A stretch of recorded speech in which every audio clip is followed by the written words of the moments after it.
good evening. Welcome to Detroit in Black and White, our Friday evenings edition. So, this Friday night, we're going to call it Ladies' Night. Hey, ladies. Yes, it's ladies' night. It's Ladies' Night. So, let me say this the guys aren't here today. Our fearless founder of Detroit in Black and White, Adolph Mongo, is not here tonight. Allan Lengel is not here, and Jim is not here. But we have Detroit Joe, who has a wonderful podcast. She's co-hosted Detroit in Black and White on previous occasions. Good evening, Detroit Joe. How are you? I'm doing fine. How are you all? And we also have, listen, since it's ladies' night, we have to give a shout out to the person that's in the background, keep everything going. Lady T. Lady T, you wonderful. Yeah, she is wonderful. Now, if you are watching the greatest show, what on these YouTube streets, you already know what we want you to do. We want you to like, subscribe, and share. To subscribe is free.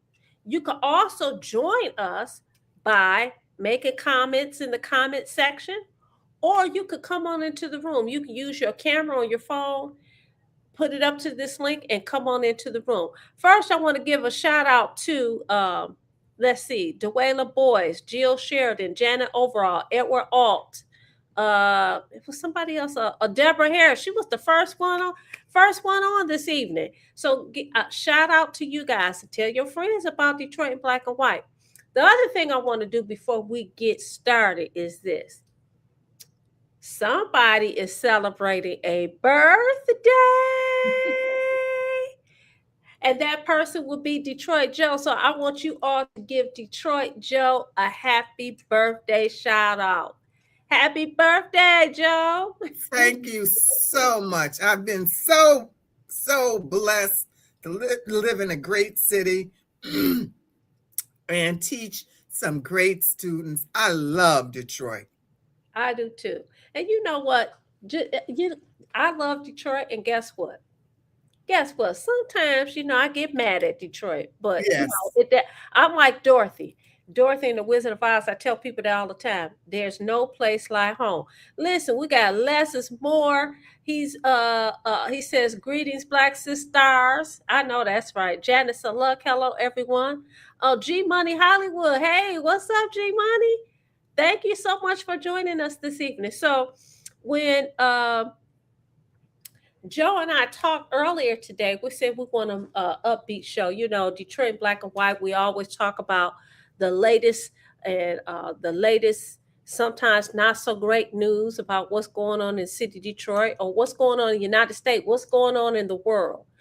But, sometimes, we like to keep it light. We like to keep it positive. So Joe and I decided, even though it is ladies' night, we're going to talk about the men folks today. We're going to talk about the men folks in a positive way.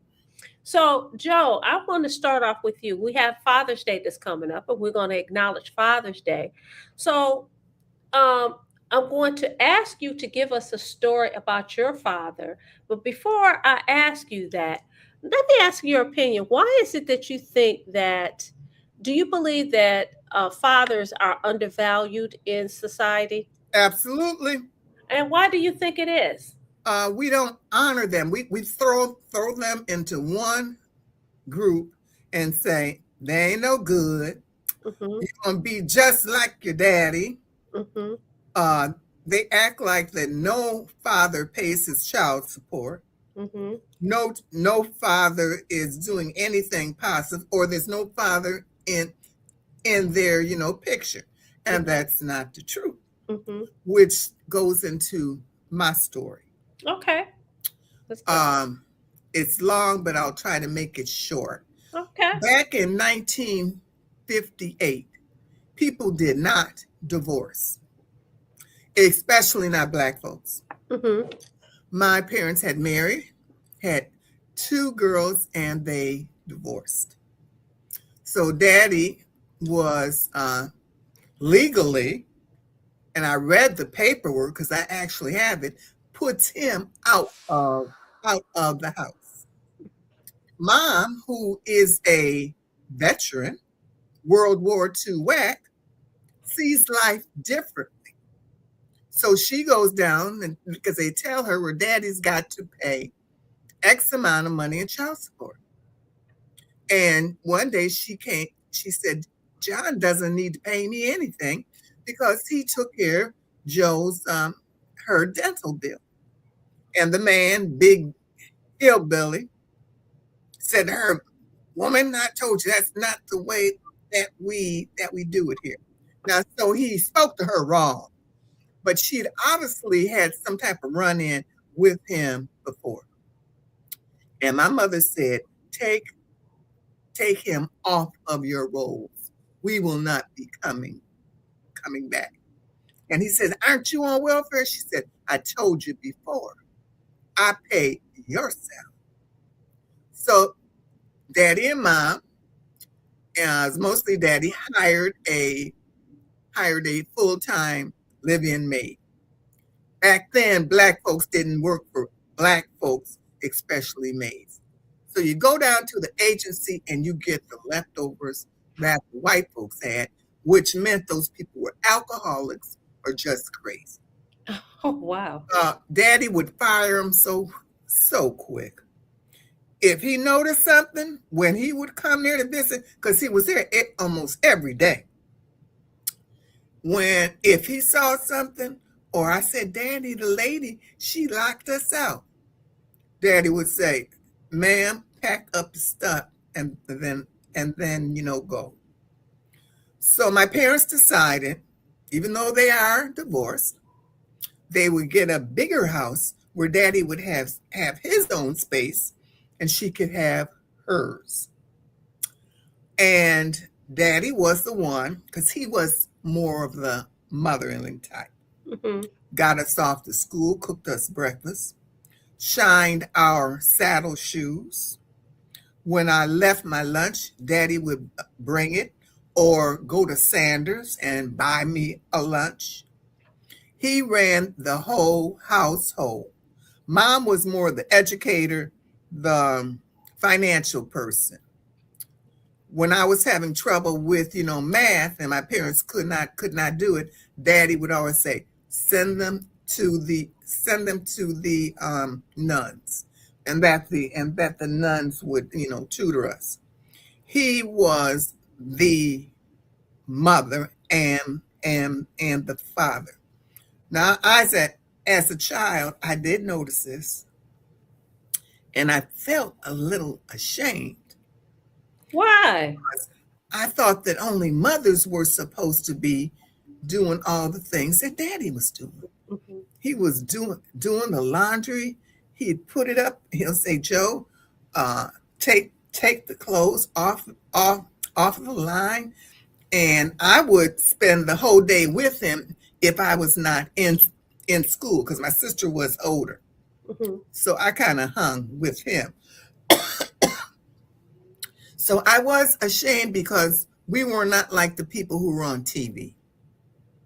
So when people thought that my parents were married, my sister and I, we just played it off. Yeah, we lived in the same house, and I thought it was a secret until I was in my 60s, and I said to my cousins, I said, "Do people know that our father raised us?" My cousin looked. He said, everybody knew. So then my mother's sister said, oh, your father did a good job raising you all. I said, damn, it really wasn't any secret. And then one day when she was in her 80s, she said, you know that your father raised you, right? I said, yes. So I know there are good men out there who take care of their kids, but they get no credit. They only want to focus on the horrible Financial and the finances. So, fathers, in my opinion, fathers provide critical emotional, cognitive, and social development for children. I I'm one of three. I'm the oldest, the only girl. And my father was tough. I mean, I'm not, I think I've shared stories about my mom. My father was tough. However, I knew growing up that if anything went down, he had my back. I knew that he was a provider. He wasn't just a provider in terms of making sure that we had lights and gas and food and clothing and things like that. He um, he also provided me with help in terms of education. Every play or anything that I was involved in, my father came more so than my mom. And my Uh-huh. mom became my mom. As I got older, she was my best friend. She was my number one cheerleader. Hmm. But as a kid growing up, you know, because we've been socialized that the mother has this role and the Right. father has this role, it was kind of unique. So my father didn't have a 9 to 5. He was an entertainer. So for me, it was hard, looking at the neighbors, their daddies getting up, going to work, and because he done hung out all night, but he was a comedian. But uh, the point is that he would help me with homework. Some of the best essays that I wrote in high school, the teachers were very impressed. You wrote this, that kind of thing. It was his assistant. He assisted me in making sure that I met my academic goals. He encouraged me to meet my academic goals. As a matter of fact, I recall when I said as a little girl that I want to be a lawyer, he went out and bought some legal books and was like, "Here, this is your motivation." He had friends because he was in the entertainment field. He had friends. He made sure that he exposed me to his friends that were judges and lawyers. And so it is uh, unfortunate that we live in a society where men are devalued. They are looked at, as you indicated. Look, if you have to, provide financial stability, and don't get me wrong, that is part of it too. But that's just part of it. As a practitioner, especially as a practitioner practicing family law, um, it always inevitably people could. I mean, it take two people to make a baby. Two. Two. Make one by yourself, okay? It takes two. Even if you decide you're gonna go to a lab, you got some man's stuff, okay, in order to have this baby. And so it has always been my belief that it takes two to make them, it takes two to raise them. Absolutely. And a lot of times, I will say in the court system, uh, it would favor the women. Now they've gotten better, but it would favor the women. My position was always, look, you picked him. Your kid didn't have nothing to do with what you decided that you wanted to do. You laid down with him, you had a baby. Now you want to vilify this guy, not only in front of his kids, but in front of the judges and everybody else, for them to be disrespectful. So you wonder why some of them say, you know what, I don't want to deal with the court system. I don't want to deal with you. And that's really unfortunate. When we look at how, um, even for Father's Day, fathers, they get a barbecue grill, or you grill for them. They get a tie or some tools. Mothers, guess what? You giving them money, you giving them flowers, you Mhm. giving them diamonds, you giving them rings, you giving them all kinds of wonderful things. And I personally have a problem with that. I will say, I have two sons, and even after I'm a divorcee, and even after I divorced my ex-husband, I thought it was important that he continued to play an important role in my children's life. And I didn't want money to be a barrier. And don't get me wrong, some days it was really, really rough. But I had enough confidence that I knew that they would be able to make their own judgment about both of their parents. But Right. I thought it was very important that I did not put any barriers between them and their father. And I thought it was very important that they learn to respect their father. And part of it had so much to do with the fact that my ex-husband didn't grow up with his father. His father was not in his life. And so when we got together, he asked me to promise him that if we should not make it, that I would never take his kids away from him. And I told him I wouldn't do it, and I did not do it. Mhm. And so whatever kind of relationship they have, that's their relationship. I had nothing to do with it other than trying to foster and facilitate a loving, kind relationship without putting any barriers in place. You know what I want us to do? I know G Money Hollywood want to talk about Carmelo Anthony. I want you to save that for tomorrow. Okay. We want to talk about Father's Day. Joe and I talked before the show about what we are going to talk about. We want to talk about fathers. We want you guys to weigh in. I'm going to give a shout out to Irene Matthews. Hey, Irene, good evening. Uh, Janet Overall says, Happy birthday, Joe. Uh, Thank you. Les Moore said, Welcome to another rotation around the sun. He's wishing you happy birthday. Thank you. Myla Brown says, Good evening, ladies and good people from the D. Good evening. Uh, Hey, Mr. 1213 says, Black fathers are especially undervalued in society. exactly. Um, Les says, My father and granddaughters were and are the best human beings I've ever knew. Uh, Taylor May, what's up? He said, Vanessa's eyebrow raised. Stephanie Jackson, what's up? Steph, what's up, sis? Um, and so Les and G Money are having a conversation. Derek Henry said, What was your dad's stage name? I'm going to tell you in 1 second. His stage name was Sad Sack. And he would open for all kinds of acts, the Four Tops, the Temptations. He would travel all around. And he was an independent artist. CBS was about to pick him up, but full transparency, he had a vice. His vice was he liked to drink, right? And he would had become so belligerent, people didn't want to work with him. They say he was very talented. His album is in the Library of Congress. Somebody found the album for me because at that time, it was X-rated, and I could Hmm. listen to it as a kid. But that was his name, Derek Henry. Miss Sheila says a meaningful event. 14th annual Wayne County Fatherhood Initiative Fatherhood Forum, Saturday, June the 20th. I had that flyer. Thank you so much, Sheila. Marlon Holt. Hey, Marlon, how are you? G Money says, My dad was the ultimate. I am glad about how he raised me. He instilled education. He bought a set of World Book encyclopedias and Black Afro encyclopedias as well in the mid 70s. He took us on vacations. That's what's up. Leslie Moore says the angst between father and mothers is by design. It's a social construct whose mission is to control. Good evening, people. Hey, Karen Winston. Janet says she was blessed to have a great father, and he was an awesome grandfather. And Janet Saluk says, Joe, happy birthday. Wishing you a very blessed year to come. So Thank you. let's go to the comment about Les says the angst between father and mother is by design.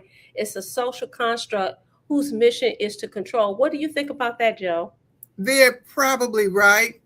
Um, I think of Deion Sanders, and he's an outstanding father, but Mm-hmm. they're always poking at him Mm-hmm. like he's not supposed to. Socially, he's not supposed to be taking care of his kids.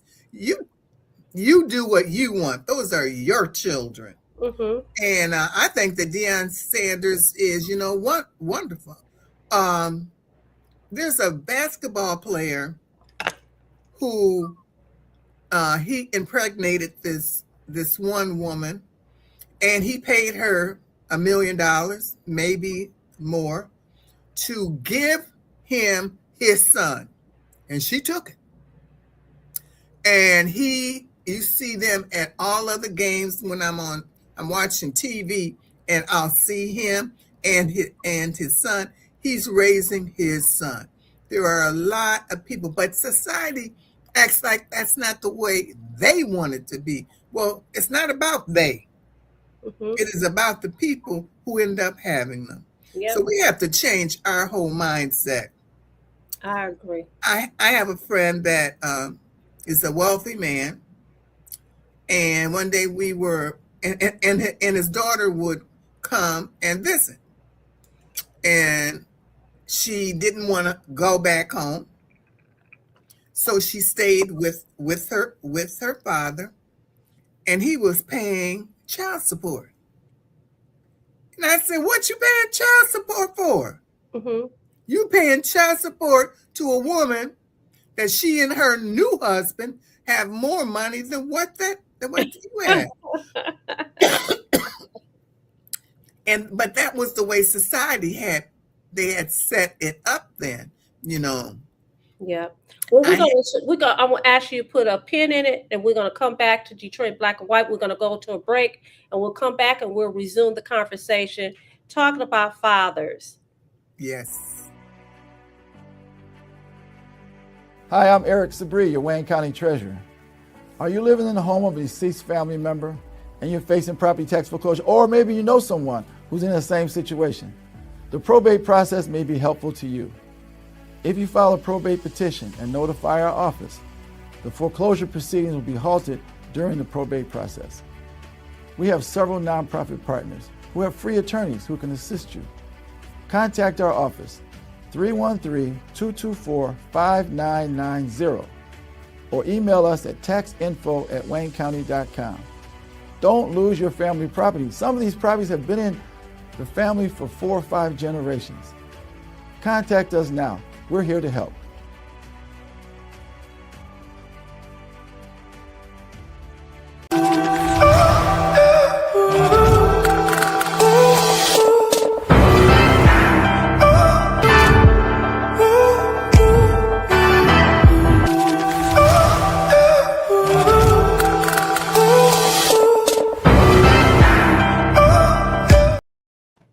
We're back, Detroit in Black and White, our Friday evenings edition, and we decided that we were going to take a positive spin today and talk about fathers because Father's Day will be celebrated this month, the month of June.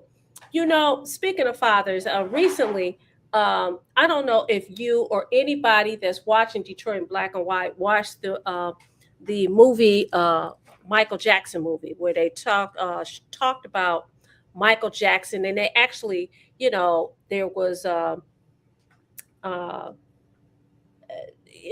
about his father and how his father raised him, and his father was portrayed as very as abusive and very mean. And I found it very interesting because the reality is this: back in the 50s, 60s, 70s, people were whipping their kids. Okay, Yes, they were.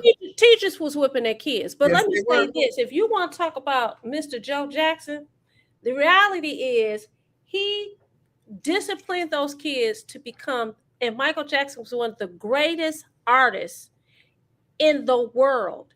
He instilled in him a work ethic. And one of the things that the reason I pointed out is because people, like you said, it's a social construct to make fathers look really bad. Fathers were usually the disciplinarians, and the mothers were the ones that, were the nurturers. You clean the house, you go to the grocery store, and those kind of things. But it's real easy when it's not your kid, when it's not your daddy, it's not your family. It's very easy on the outside looking in to pass judgment, but we wouldn't even know about the Jacksons, and realistically, we wouldn't even know anything about. And I'm just, I was a little girl when the Jacksons were, very Mhm. popular. Remember that group, the Osmond brothers, who tried to Yes. mimic the Jackson Fives? Hmm. Their father was they were Mormons. He was just as strict, and you see how, and they talked about that as well. They didn't use the word abusive. They talked about how strict he was. But had they not instilled in them that kind of work ethic, we wouldn't know anything about them. That's right. Listen in the chat? What is your opinion about it? I think it's your child, and you raise them the way that you want to. Now, I don't have children, but I would say, as a teacher, when I first started, we had the paddles. I was so happy when we took away the paddles, and you just talked with the, child, or you called up their parents. Mhm. That made life so much easier for me. I think about the Williams girls. Now, I know their father didn't abuse Absolutely. them, but he worked them. Mhm. Look at them. Those are two fine women Mhm. doing great things, but their Mhm. father worked them out and worked them. So those are the things that we need to look at Right. and make ourselves look at a father differently. Right. And Right. if you're gonna be laying up with one of these men, lay up and have a baby by a halfway decent man. Some of them will lay up with anything. Right. You talked about the tennis, the Williams sisters. Look at Tiger Woods. Yeah. Had it not been for his dad, we would not know about a Tiger Woods. This is the thing, though. As a society, in my view, we paint women as saints and men as, the boogeymen, right? And I think that there's good and bad in every last one of us. Everything. Okay. And so I think that it is, like I said, I think it's very unfair. You want the father to provide for the children financially. You want them to be supportive of you as the spouse or your partner. We have all these things that we want them to be, but it seems like there are always roadblocks. I will say, when I'm practicing, I will see how the court would give the woman the benefit of the doubt as opposed to the daddy. And I'm like, are you freaking kidding me?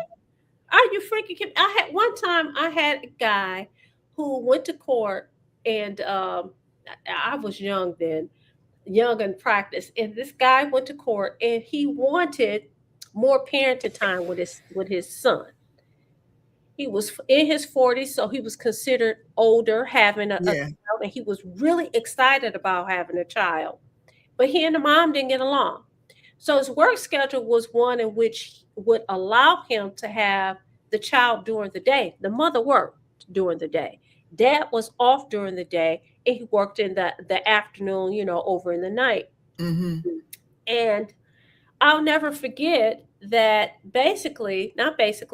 the dad was told he could not have the parenting time that he wanted because he looked at the mom and she said, no, he's in daycare.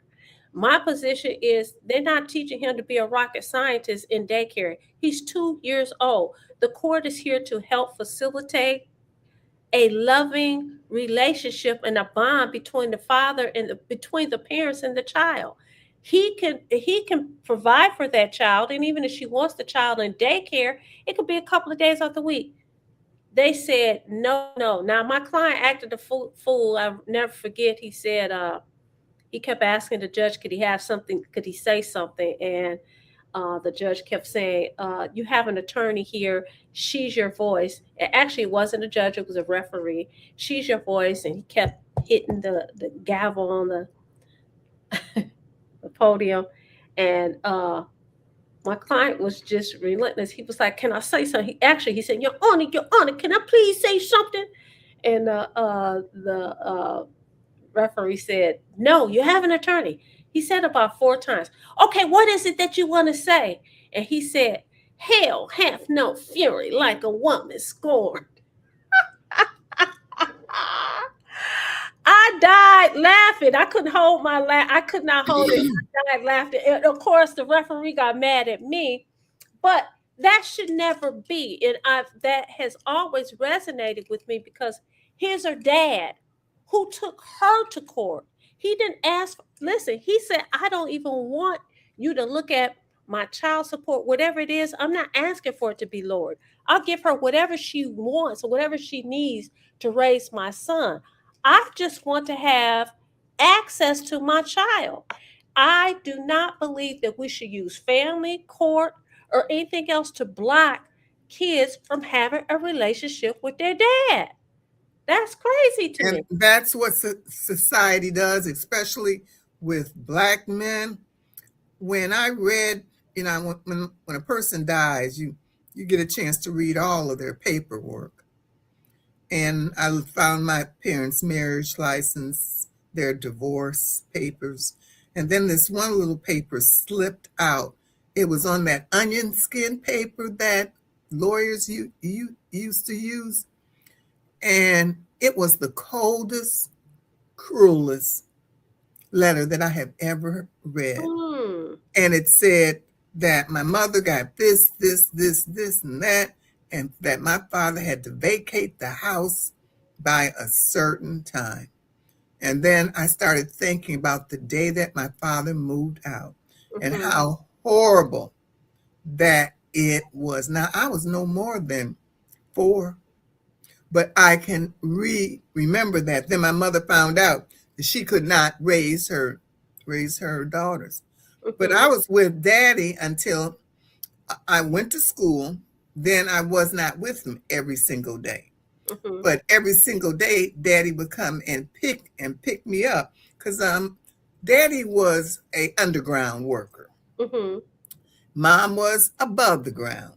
She was an x-ray technician, always going to school. Mhm. So she couldn't look after kids, period. Whereas that daddy had more time. He worked at a restaurant, and he had to pick up his numbers at a certain time. And I was with him.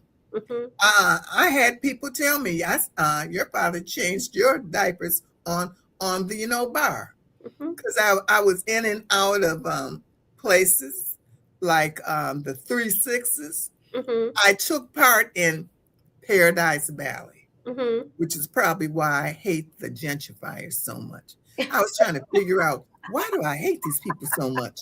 And then it dawned on me, because they took your neighborhood. And So we have somebody who decided to come in the room. We're gonna get back to the comments. Deborah, I'm gonna get to you in a minute.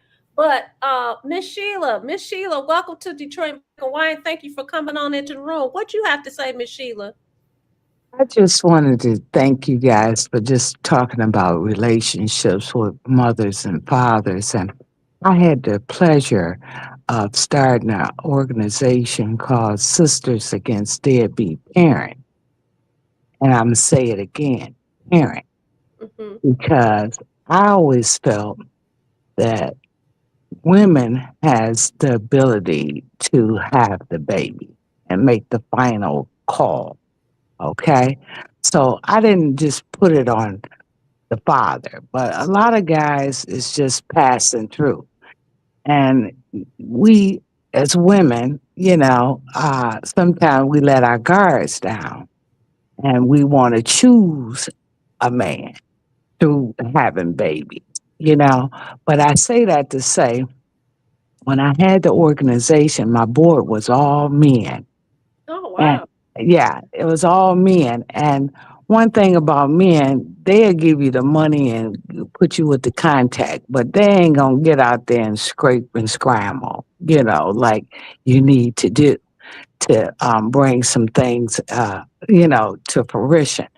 And I don't know if you all remember, that's when they came out with that penalty where the fathers, if they was over $10,000 behind, and child support, that Mm-hmm. it became a felony.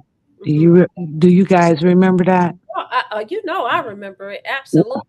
Well, Yes. that's during the time that I had the organization, and we piggybacked off of each other with the friend of the court. And like I said, it's not just the fathers; it's women too. We make decisions that our children got to live with, as Absolutely. far as Absolutely. who we choose Absolutely. to be our baby's father. So nowadays, you got to be real concerned about who you allow to be your child's parent. And that's what we need to consider with these young kids, because a lot of times we just be having fun, you Right. know, and things just happen. And you say, oh, shoot. You know what I'm saying? And it's not a whole lot planned. You know what I'm saying? Especially Yeah. with young people. And then there's a lot of young people having babies and they're illiterate themselves. And we was illiterate being adults. So you know how a child is being a parent. You know what I'm saying? So we have to deal with a lot of that. And I Right. just appreciate that anytime a man want to be a father, let them. Yeah. Now, if some Absolutely. man out here that plays real games with the child, and I happen to been in that situation. Hmm. And my thing was, hey, I ain't gonna let you keep playing in and out on my child. I'm a raise my child and be the best parent I can be, and try to surround her with men that that she know that's responsible, and keep it moving. You know what I'm saying? Yeah. So it's Yeah. all kinds of situations, but I say that to say nowadays, honey, these parents now, these children are in trouble. We keep saying it's the child. No, it's the Let me say parent. this though, Sheila, and Detroit in black and white. Everything in my mind is not only situational; it's temporary. Someone could be a buffoon when you're 4, 5, 6, 7 years old, but when you become 17 and 18, they change their life around. The point that I'm making is never too late to try to turn the ship around.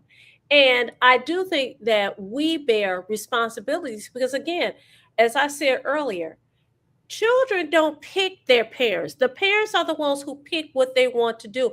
I heard somebody, what I think it was today, I was watching an interview with this guy. He's a comedian, and he said, "Listen, I got a vasectomy because I knew I was out here slanging and doing whatever, and I froze my, had my sperm put away, so when I want to have a baby, I can, but I didn't just want to have children with just anybody." And so, and some of the people that I was interacting with, I could tell, look, this is not somebody that I want to be the mother of my child. So I think that we both, and when I say both sexes bear the responsibility. I want to get to some of the comments. Deborah Harris says, when it comes to discipline of the children, the way this uniqueness comes out is that dad assumes the buck stopping initiative taking role. A child ought to not see that mom is always I don't know what the rest is.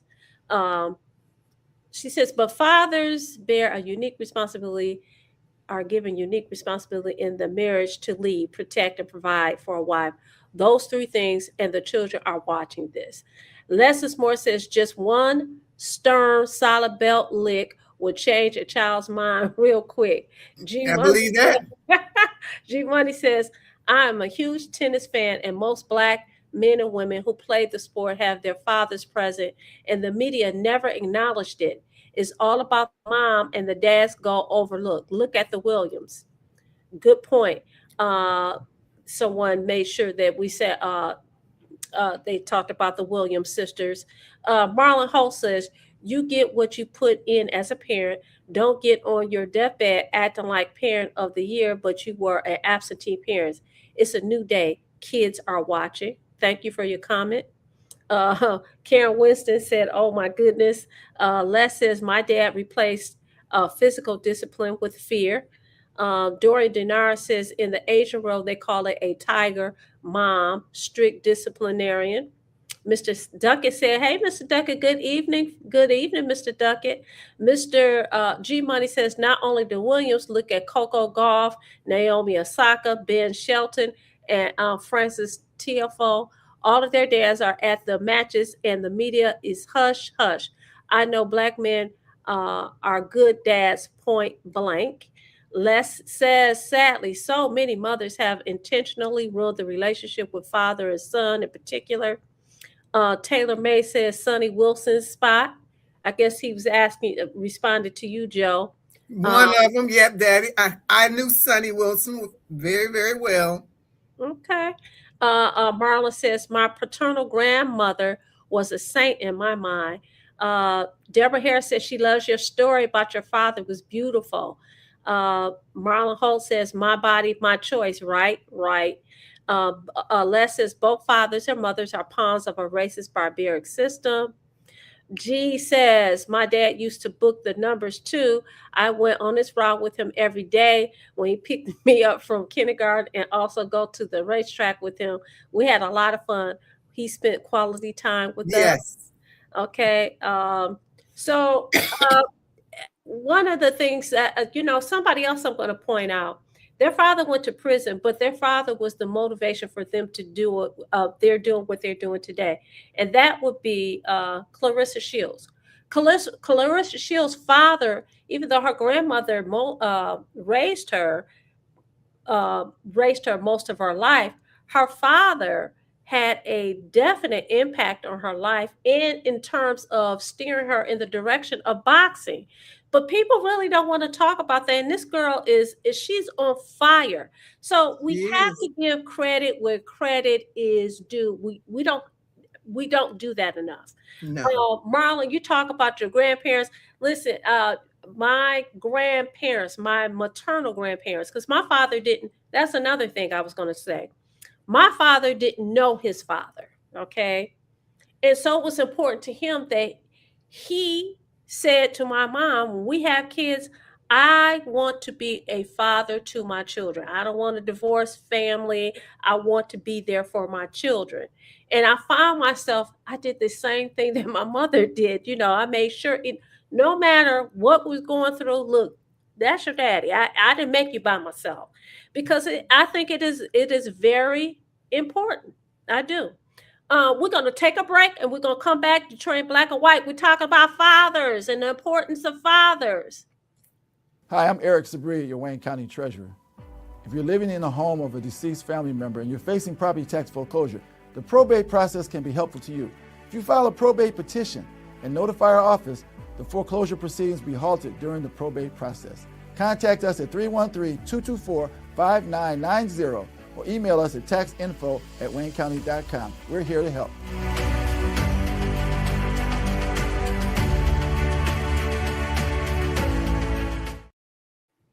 We're back, Detroit in Black and White. Our Friday evening's edition. Tamara Kimmett says, good evening, Detroit in Black and White. Sorry I'm late to the party. You never late. You always on time. All right. So let me add this to the person who was talking about tennis. Mm-hmm. I used to play a lot of tennis and tournaments, and it was the father that was always there. The father that was working out with their own children. This was way before the Williams girls. Mm-hmm. When you went to tennis matches, to tournaments, it was daddy. Now there were some mothers, but mostly daddies. Yeah. I had an experience with a young lady who, and I'm sure she didn't appreciate me, but she had been married. She had 2 kids with her ex-husband. She and her ex-husband, they got divorced. She didn't like him. And so she would say out loud in front of her kids, to anybody who would listen, about the father being a sperm donor. Now, I don't know what that financial situation was, but I do know it was very disrespectful to her children to stand there and talk about your kid's father, the one that you chose, the one that you had babies with, the one that has his last name, and you sitting up there calling him a sperm donor. What impact do you think that that's going to have on them in terms of their self-esteem, how they look at themselves, how they look at their father, how they look at you, and how they feel going around these people who now believes that their daddy ain't about nothing because all he is a sperm donor? Of course, it was not my business, but I made it my business because I said something to her about it. I thought it was the worst display of humanness. It was the most disrespectful thing that she could have done to her children. It wasn't even about him. It was about her kids. I thought it was very disrespectful. So, and she made herself look bad. He made himself look like a total and complete fool as far as I'm concerned. I thought it was awful. Years later, he passed away, and I guess they had some kind of, she felt, she was saddened by it. But girl, you spent all that time saying all that nonsense about him. That is ridiculous. What happened between you and him was between you and him. Now, I do think some things do have an impact on the kids, but you let them make their own decisions That's about right. their father. And they'll figure things out. Mm-hmm. Yep. Uh, let's see. I Uh, agree. I agree with that. But sometimes, it'll be emotional things that both of them go through. You know what I'm saying? And the sad part is the baby is the victim. Nowadays, we don't have a village. The neighbors, your aunties, your uncles, everybody involved helping, raise that child like they used to when we was growing up. Everybody whooped your butt. Even the neighbor next door, Yep, Alberta, I he got. told on you. And she hit you, with a switch and whatever. But nowadays, no, don't nobody want to be involved. They be like, that's your problem. And I think it's a we problem if we let these kids go. yeah, I do. So, Miss Sheila, I'm going to ask you a question. Is your dad still living? My dad is deceased. Okay. My Did you dad is, acknowledge him on not just Father's Day? Did you just acknowledge him just because he was your dad? yeah, I Okay. did. But like I said, well, I didn't say, my father wasn't in my life. Okay. Okay. And how did that, without me, if you don't feel comfortable, that's Oh, fine. I'm okay with Sheila. You feel that he was not in your life? I felt very unbalanced Mhm. Okay. without having my father in my life. But I had, other people, my uncle, I had uncles that was in my life. So it was okay. But I'm saying to you as a He parent, was not in your life? Do you know excuse why? me, excuse me. Do you know why he wasn't in your life? Well, my father was doing what he living his life Mm-hmm. and it was in the service. So he was away Mm-hmm. in my childhood. Okay. He Okay. was in the service. Okay. Marlon Holt says both races, Detroit and Pontiac, the underground businesses that put kids through college. You're right about that. The numbers did put a whole lot of kids in college, bought a lot of cars and homes and everything else. G Money says his parents were together until his father passed. We were one of very few black families who did not have a strong relationship with our grandparents because we refused to be with anyone else. Only mom and dad. Wow. Edward All says, thank you, Miss Sheila, for telling the truth. Dorian Denard, good evening. There is a generation of women raised by bitter women to not be mothers or wives. Tamira Kim said, you're absolutely right, Attorney Moss. Sperm donor is totally disrespectful. Tamira Kim says the fathers have been eliminated through social engineering, the prison industrial complex.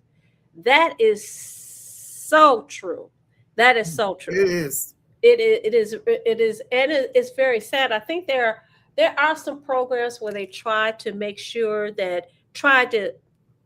facilitate children having relationships with uh, parents that are incarcerated, because this is quite a few women that's incarcerated. It's more men than women, but quite a few.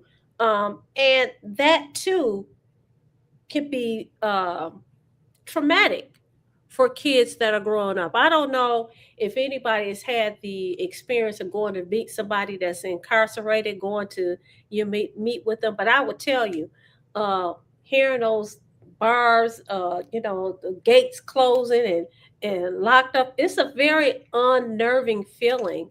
And imagine, I've heard parents, mothers say, "Well, I'm not taking my kid there. I no, he should have done what he did to go there." you know, and so I, that is always one of those very, very touchy subjects with me, because again, I'm not in that relationship. But by the same token, I'm like, well, it's traumatic that the dad is not there, but it's just as traumatic to take them to the industrial complex to visit. It is. But is there some kind of value in establishing a relationship? I talked to someone recently and I said, listen, write your daughter every single day. She will appreciate getting letters from you on a regular basis. She knows that while her dad he did something that he should not have done, he's paying for it. She knows that her dad is thinking about her every day and he's writing her every day. And unfortunately, here we go again. You have a mother who has a problem with him. Now, mind you, he wasn't with her when he did what he did. Yeah, so she's mad because he broke up with her a long time ago. So I had to redirect and say, keep writing her, but send the letters to your mother, addressed to your daughter, so that when she goes to visit, she will see, oh, my dad wrote me. This is, a letter from this day, so on and so forth. But there are fathers that won't let their kids come to actually see them. And T.I., the rapper, he was one of them. He said he didn't want his kids seeing him locked up. Mm-hmm. But his wife was always there. Mm-hmm. As a teacher, we had a classroom computer, mm-hmm. and I went on it just to see what the kids were doing on it. Lots of information that led to prisons. Mm-hmm. Mm-hmm. Lots. Mm-hmm. Mm-hmm. So so that the children are aware, they do want to be involved at some point. But sometimes, it just don't work for everybody. Yep. Marlon Holt, thank you. He says, growing up in the 60s, 70s was so different. Derek Henry says, if you lived in government housing, a man was not allowed to live with his family. So, right. Derek Henry, I don't know that for a fact from experience or anything. I just remember watching, what's that movie, Claudine? Was it Claudine? And she wasn't allowed to have boyfriend. She could have an iron. She could have an iron. Boy, she could have nothing. That's how they want it. They want you to stay in that type of situation. I hope things have have gotten better. Yep. But that kind of makes you stay in poverty. Right. Absolutely it does. G Money says, yes, Pontiac, Detroit, Hazel Park, DRC, and Windsor racetracks were frequently visited by my dad, and I was with him. Also, he took me to big time wrestling at Cobo to see the Red Wings at the Olympia. Leslie Moore said Detroit Pistons owner Tom Gores owns a company that charges very high costs for inmate family costs. Oh, yes, he does. He's making a whole lot of money. Now, that's horrible. He make a whole lot of money. So he's making a whole lot of money, and then you guys spend all that money going to the LCA to watch the Detroit Pistons. To Mary Kimmett, give me those earrings, Queen Vanessa. Those and the unks. You're too stylish. Thank you. Deborah Harris says, my dad was a veteran and had 2 families, 6 with my mom, 8 with my stepmom, and we love each other dearly right now. Derek Henry says, I grew up in the Brewsters. I know for a fact. Wow. Leslie Moore says, some states have offered these calls for free, not Michigan, though. That's messed up. And Tamara says, you're so right, Derek Henry. And Marlon Holt says, another Mercury. I'm going to share another part of my life with my dad, because my dad was, in the entertainment field. He spent a lot of time in the bars. And I first learned that men could dress their daughters and do their hair just like a mother could. My father would dress me up. He would do my hair. Now, he wasn't the best hairstylist. He would do my hair. He would dress me up like I was a doll. And at that time, you could go in the bar with your parents, and I would drink all the Shirley Temples that I wanted. That's what I had. I could drink all the Shirley Temples, but that was really his way of, listen, I got to keep my kid. Mom is at work. I don't work until tonight. I want to go out and play. I want to make sure that I have my child with me. So he took me with him. That's So right. and so those are memories that I will hold on to. I mean, and this is the thing about human nature. We can always remember the bad. We can always talk about the bad, but there's always good. There's always some good. And so you have to learn how to balance. And so I would personally say that I am grateful that I did have my father in my life, because there are some things that I know that I probably would not have done had it not That's been right. for him. I remember as a teenager, he would buy me nice things because he didn't want me to feel like I had to be a girlfriend to a boy to get things, My material father things. would say the Now same he talked to thing. me some kind of way, you ain't gotta depend on what That's when you my I, father said, "Don't you ask a nigga for nothing in these streets," she and he said it, meant I it. didn't. And he meant it. You don't ask them for nothing She because said you it, have I me. didn't. That's She what he said it, said. I didn't. But my dad was like, "Look, I don't want you to feel like you got to depend on nobody to do nothing for you, and you don't have to lay what down with nobody. I got you. I'm your daddy. If this is what look, you have this, you have that." And so it taught me a sense of independence. Actually, I got a Hmm. sense of independence. So I think fathers are wonderful. Not everybody is a father, though. Let's be clear. Right. Everybody is not a father, but even those that are not fathers, listen, those kids should never, ever suffer the consequences for decisions that two adults made. That's Sometimes right. they're not adults, two kids. Two kids may be fooling around and they have a kid. That child that comes of that meeting, of that union, should never be made to feel that they're less than because of what you guys decide to do. Uh, let's see. Marlon says Claudine, another Mercury Theater premiere. Oh, was it? It was at the Mercury Theater? 6 Mile and Schaefer, right? Schaefer, 6 Mile and That's Schaefer. Schaefer, right. Lessons Moore says we got to make sure we recognize the food and go there when needed. G Money says my dad was also very spiritual but not religious. We rarely went to church, but he made sure my mom, who was still at church going, lady paid them tithes. He felt the church pastors were pimps. Laugh out loud.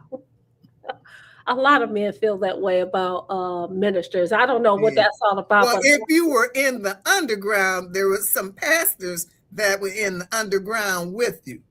And okay. I'm not going to mention the pastor whose daughter was a singer. Okay, I'm not going to mention. Oh, I But already know well, what you're talking about. yeah, Oh, yeah, I've read all yes, those stories, you but know, that's another example. That father really facilitated uh, his daughters, and he had more than one, their singing career. He steered them in the direction. He told them, "Look, I don't want you to sign with this record company because you're gonna be pimped out. I want you to go to this." he And knew. she held, she and they held their father in high regard. So again, you got to balance. It was the good and the bad, but she definitely held her father in high regard. I know who you're talking about. I know exactly who you're talking And a about. lot of the entertainers, the athletes, the pastors, some of the doctors, and all of them were part of the underground because that's where the money was. Hmm. You know. In Pontiac and in Detroit. Okay. Okay. Okay. All right. Well, I'm going to give a shout out to Lady T's father. Lady T's dad is no longer here, but he definitely had an impact, a positive impact on her and her siblings' lives. And he made sure he left something for them. He was responsible. He was a good dad. And you can tell, listen, you could tell when people have had their fathers in their life because you can see Yes, you what they can. you can see how they've turned out. Mhm. You can see how they've turned out. Not I to say agree. who did, not to say that people who did not have their fathers in their life, because like I said, my father did not have his dad in his life. His dad was married. Okay, so my father was one of those. His mother had him. She was not married to his father because he was married to somebody else. But you can definitely tell the difference. The only time that my mother stepped in was when my sister and I got older. She says, if anybody does anything to you, you tell me, don't tell your father. Because she knew that my father would take care of the guy. So she said, don't tell your daddy. Right. Well, I have to say that my father did do that. He did. Somebody, we never saw this person ever again. So yeah, ever. We never saw him again. So we're about to wrap up, but I'm going to go to a couple of comments. Les says, he's talking about the artist that you were talking about, that you alluded to. He said her father's lesson made her better deal with the rogue music industry. Right. And who better to learn from than from a rogue? Anyway, G Money Hollywood says, I know you were talking about as well regarding the pastor, the underground for these pastors and church people are still in full effect. Tamara says, my dad wanted me never to wear my hippie jeans with holes in them again. He caught me wearing them again, and he cut them up and threw them in the trash.